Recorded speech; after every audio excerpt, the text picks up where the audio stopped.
కర్నూలు జిల్లా ఆసరి మండలంలో ఎమ్మెల్యే విరూపాక్షి నిరసన కార్యక్రమం చేపట్టారు.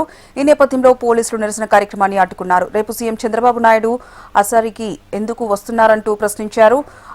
ఆలూరు ప్రాంతంలో తీవ్ర తాగునీటి సమస్య ఉందని, నీటి సమస్యను పరిష్కారం చేయడంలో నిర్లక్ష్యం పార్టీలకు అతీతంగా రేపు సీఎం సభను అడ్డుకోవడానికి పిలుపునిచ్చారు. తాగునీటి సమస్య పరిష్కారం అవుతుందని, వెనుకబడిన ఆలూరు నియోజకవర్గంలో ప్రాజెక్టులు పూర్తి చేయడంలో కూటమి ప్రభుత్వం నిర్లక్ష్యం వహిస్తుందని ఆగ్రహం వ్యక్తం చేశారు.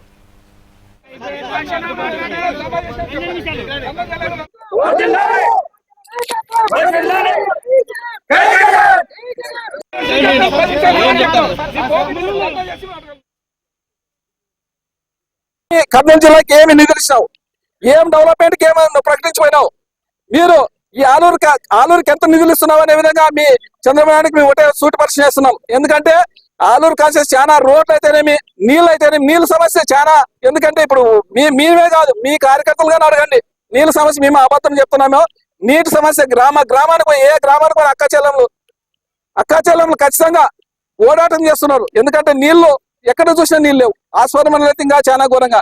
అదేవిధంగా వేదావతి ప్రాజెక్ట్ అయితే నీళ్లు సమస్య తీరుతున్న విధంగా చెప్తున్నాం. అదేవిధంగా ఆస్వాదం మండలానికి ఎస్ఎస్ ట్యాంక్ కట్టి పందికోండి రిజర్వాయర్ తెస్తారా లేదంటావా? అందరి ఉంది, ఆ పక్కన అందరి నీళ్లు కాలు వెళ్ళాలిపోతుంది. అక్కడ నుంచి మన పైప్ లైన్ వేసుకొని చేస్తారా? జోలాబ్ దగ్గర కానీ ఎక్కడైనా సెంటర్ లో ఎస్ఎస్ ట్యాంక్ కట్టి పైప్ లైన్ ద్వారా నీళ్లు ఇస్తే ఖచ్చితంగా ఆస్పత్రి నీళ్లు సమస్య తీరుతున్న విధంగా ముఖ్యమంత్రి చంద్రబాబు నాయుడు గారు వినిపించుకుంటున్నాం.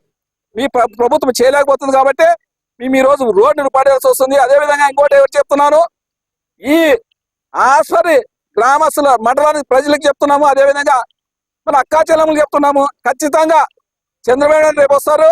అక్కా చెల్లెములు నీటి సమస్య ఎక్కువ ఉంది కాబట్టి మీరందరూ చంద్రబాబు నాయుడు అడ్డుకొని ధర్నా చేసి, నేను కానీ సిపిఎం కానీ నేను కానీ ఖచ్చితంగా రేపు వచ్చి ధర్నా కూర్చుందామండి. ఆయన నీళ్ళు ఈ ఆస్పత్రి నీళ్లు ఇచ్చేంత వరకు లేకూడదు అనే విధంగా అక్కా చెల్లెములు మీకు ఒకటే చెప్తున్నాను. ఖచ్చితంగా పొదుపు అక్కా చెల్లెములు వస్తారు. మీరు కానీ మీకు తోడు నేను ఉంటారు. ఖచ్చితంగా మీరు ఈ ధర్నాలో పాల్గొంటేనే ఆయనకి సమస్య మన ఆస్పత్రి సమస్య తెలుసు అనే విధంగా ఈ రోజు మీ అక్కా చెల్లెములు చెప్తున్నా. ఖచ్చితంగా మీరు చంద్రబాబును అడ్డుకునే విధంగా మీరందరూ కలిసి వస్తారు. నేను కానీ కలిసి వస్తాను. సిపిఐ కాంగ్రెస్ పార్టీ అందరూ కలిసి మనం రేపు ఖచ్చితంగా చంద్రబాబును అడ్డుకునే విధంగా ఈరోజు మీడియా మీకు తెలియజేస్తున్నాం.